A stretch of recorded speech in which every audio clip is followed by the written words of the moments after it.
A fruity bag may look white and healthy, but that does not mean it is a quality bag. If you buy weak, contaminated by one corner or poorly prepared bags, you may lose your money before you even harvest your first mushroom. By the end of this video, you would know the main things to check before paying for oyster mushroom fruiting bags, especially when buying from another farmer or another supplier. Yes. And if you're just jumping in on this video for the first time, we had a video from yesterday where we talked about whether you should buy ready to fruit bags or you should do it yourself. So I'll be sharing whatever experience I'm sharing today is because I'm a Nigerian mushroom farmer who started small, has cultivated oyster mushroom, and has worked with beginners who sometimes bought bags without knowing what to expect. So I'm going to be giving us a few simple checks that can help you avoid many preventable problems. So the first thing to check is how well the mycelium has covered the bag. Oh, how I wish I had my mycelium bags. Okay, so myceliums, maybe I'll just put some videos by the side. So myceliums are like white threads. They grow inside the substrate.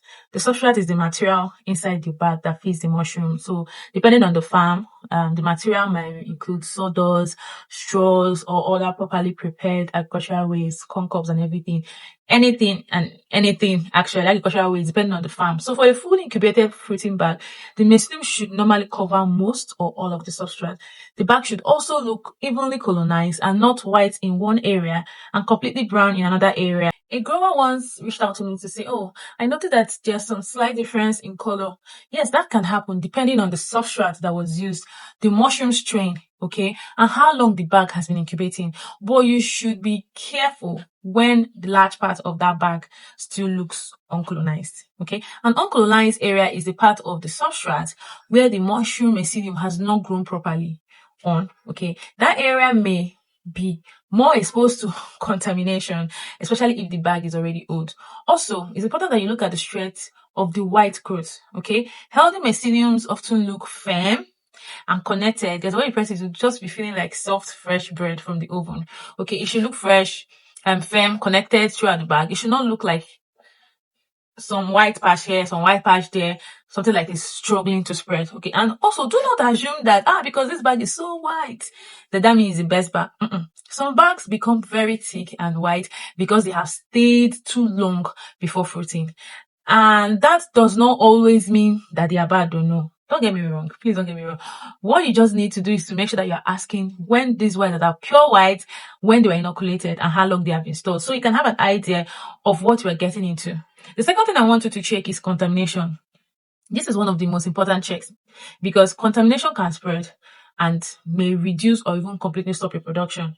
Okay, so look carefully for unusual colors. We know the regular color is green, so green parts are a common warning sign. But then again, you can look around the bag and see if there's any black or orange or pink or strong yellow patches. This might also show that there's another organism that is, competing with the myceliums in that bag. A little yellow liquid inside a fully colonized bag is not always contamination. I've talked about it before. You can watch that video. I'll link it somewhere here. Sometimes mycelium produces small amounts of yellowish liquid, which we call mycelium P, when it is stressed or when the bag is getting old. Basically, it's stress. Also, when a bag is stressed after a long journey and rough handling during a transportation from maybe point A to point B. But if there's too much liquid, a bad smell, a soft rotten area, or unusual colors, please be cautious.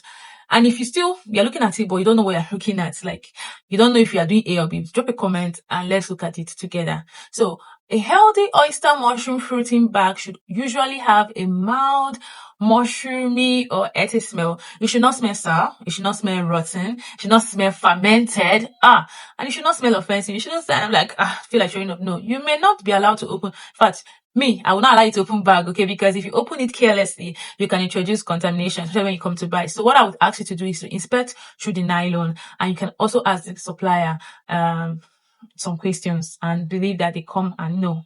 They tell you what you are asking them, answer your questions. So please never buy a clearly contaminated bag because the seller says just remove the green part and it will be fine. No, please. Because once contamination is established inside the bag, cutting it away Put that part away, okay, you might feel it has solved the problem. No, the contamination might already be inside that substrate. And when you take that particular contaminated bag into your growing room that has perfectly healthy bags, you are going to be putting your healthy bags at risk. So that's why it's even when they say cut out that small green bag, say, Oga, madam, please give me another bag. All right, because it's not good to put contaminated bags close to healthy bags. The third thing you should be checking is the condition of the bag itself. Inspect the plastic carefully. The plastic now is a nylon. Look for holes, tears, loose knots, broken seals, or places where insects may have entered. A fruiting bag can have small openings, okay, that were intentionally created for air exchange or whatever, depending on the supplier's method. So that's why it's good to also ask supplier questions. But random holes or damaged nylons are different, okay? They can allow the substrate to dry out, even, that initial moisture leaves. So it's always important that you check whether the substrate is, the bag is okay. Another thing you're checking is the substrate itself that's packed in the bag. The bag should normally feel firm enough to hold its shape. It should not be so loose that the substrate is moving like dancing breakdance inside it, okay? At the same time, it should not be so compressed that if I stone you the substrate bag, it feels like you are stoned with cement, okay? Please, and the bag should not be extremely wet, where it feels like there's pool of water at the bottom. Too much moisture can encourage bacterial problems and poor air movement inside the substrate. And if the bag looks extremely dry within that substrate, like the bag, and the bag is like, the truth of the matter, please don't go for it, because it's going to be causing issues. You should be looking for balanced moisture, not a soaking wet bag and not a completely dry bag. It should feel like today's bread. So remember, it should feel like today's bread. That's what basically. So moisture is important when you're buying those bags. Make sure that it's not so strong. It's not so wet either. The fourth thing to check is the age and history of the bag. Do not only ask, are these bags ready? The bag's ready. No, ask specific questions. A specific person I want you to ask are questions like, oh, when were these bags inoculated though? Okay, what type of oyster mushroom strain are we looking at? Is it white oyster? Is it grey oyster? Because there's this Igbo adage that says, fools, or he who asks questions does not lose or miss their way. So he asked what kind of substrate was used. Have these bags started producing before? Okay, a bag that has already produced one or two flush is not the same as a freshly brought out incubated bag, okay? A flush, when I say a flush means, when you harvest the first round of mushroom that's produced from a bag, okay? After each flush, the remaining production potential usually reduces. So you need to know if that bag is fresh from the oven bag, fresh from incubation, or it has already been, even if it's just once, you need to know. There's nothing wrong with buying bags that produced before, okay? But the price and your expectations should be different, and the seller should explain this clearly to you, okay? Also, be careful with bags that already have old mushrooms. That means they have already been used, because, and when or maybe has holes. This sign just said that they are produced, even if it's once, even by chance, they have produced. Okay, before we go to the 15 that you should check, let me introduce you to Mission 1000. Mission 1000 is our goal to help more Africans understand practical mushroom farming and start with clearer information.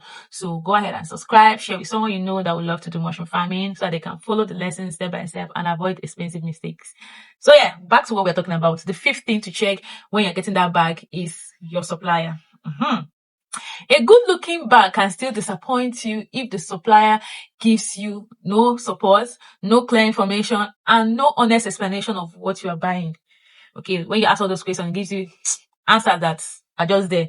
All right, so that's why you should check with your supplier. You should be able to ask the supplier how the bags should be handled after collection. Okay, that's why it's important to check in with your supplier to know who you're buying from. They should be able to tell you whether the bags should continue incubating, maybe based on when they brought it out to sell to you. They should be able to tell you, are they already ready for fruiting? They should be able to tell you what temperature range do they recommend based on the strain of the mushroom that they sold to you. They should also be able to tell you how to create your fruiting opening, like the options. Then you can choose whatever you actually want to finally do. They should also be able to tell you what to do if your mushrooms begin forming inside the nylon, okay? A reliable supplier should be able to explain these things in simple language to you, all right? Now, let me give you an honest reality check. Even a good quality fruiting bag does not guarantee a particular yield or profit. I've done videos where I talk about how much you can, get from particular bags. it is not sacrosanct if you don't check in with the mushroom strain you are using, your substrate quality, the bag size, the incubation conditions, the temperature, the humidity, the fresh air exchange, the hygiene. If you are moving it from A to B, the transportation, stress, everything. It is going to affect if your bags produce as much as I say it will produce or not. A good bag gives you a better starting point, okay? It does not remove the need for you to still do your proper fruiting conditions to be able to get that biological efficiency that would give you that profit that you are looking for, okay? You need to be able to understand what it takes to be in incubation, what it also takes to be in fruiting, and make sure that you give it that environment that it needs. Because during fruiting, the bag needs correct balance of fresh air, humidity, suitable temperature, and light. At this point, I think I need to put it out there that a fully colonized bag can still perform poorly if you keep it in a hot, dry, dark room with little fresh air. It can also perform poorly if everything is okay, but the air is too much and dries the block out. So what should you do before spending your money? I'm trying to save money for you. So come close and bring your ear. First, inspect the colonization. Look for strong and fairly even mycelium growth. Second thing, check for unusual colors. Okay, green, black, any color, bad smells, rotten areas, or excessive liquid. Third thing, inspect the nylon. Confirm the moisture level of your substrate bag, the firmness, and the general condition of the bag. Fourth, ask when the bag was inoculated and whether it has already produced mushroom before, by chance or by intentionally, okay? Fifth, ask the supplier for clear fruiting instructions and where possible, evidence that the bags that they produce are always, doing well for themselves, all right? Do not rush because the price looks cheap. May not be buy one, get one free or get two free. No, because a very cheap bag may become expensive if that your cheap bag contaminates your whole growing room or ends up producing little to nothing. So to recap, a good fruiting bag should have healthy colonization, no clear sign of contamination, balanced moisture, good packaging. When I mean good packaging, the nylon where the substrate is, that's the packaging, and an honest production history based on their supplementation, their fruiting, the way they mix in that particular farm. You should be able to also buy from someone who can explain how the bags were prepared and how you should be able to manage it. The supplier factor. Yes, in the comment section, tell me if you see a fruiting bag now, what's the first thing you check? And in the next video, I will explain what to do immediately after buying fruiting bags and bringing them to your own growing room. So what do you do next so that you do not end up damaging good bags due to poor handling? All right, so I think at this point, it's an au revoir. See you next time. And don't forget to subscribe and watch that next video before you start opening or watering your bag as a beginner. Yes. All right. See you in the next video. Bye.